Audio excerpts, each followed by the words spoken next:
BNP ভারপ্রাপ্ত chairman জনাব তারেক রহমানের জাতির সামনে একত্রিশতম বাস্তবায়ন করেছেন।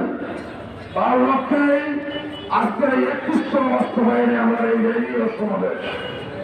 আমি শ্রমিকদের নেতৃবৃন্দকে অনুরোধ করবো, আপনারা যে যেখানে আসেন সবাই সামনে আসেন, সবাই সামনে আসেন, র্যালির জন্য প্রস্তুত হন।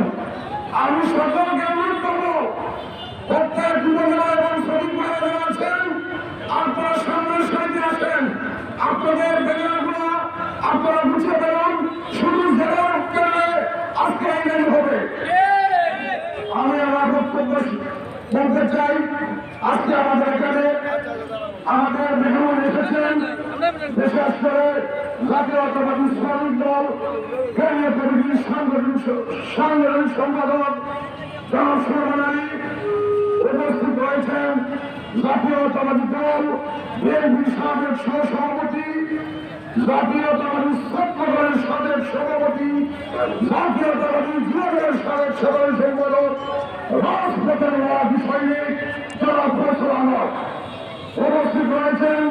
সমাবেশের সাথে আগত সিনিয়র নেতৃবৃন্দ, বক্তব্যের শ্রোতাই বাংলাদেশ জাতীয়তাবাদী শ্রমিক দল মৌলভীবাজার জেলা পক্ষ থেকে আপনাদেরকে সম্মান অনুমোদন জানাচ্ছি। আমরা বলতে চাই, শ্রমিকদের অধিকার প্রতিষ্ঠিত করতে চাই।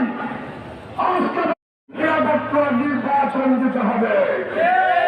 প্রত্যেক সময়ের মধ্যেই বাংলাদেশে নির্বাচন দিতে হবে, কারণ নির্বাচিত সরকার ছাড়া বাংলাদেশের মানুষের সমস্যা সমাধান করা যায় না।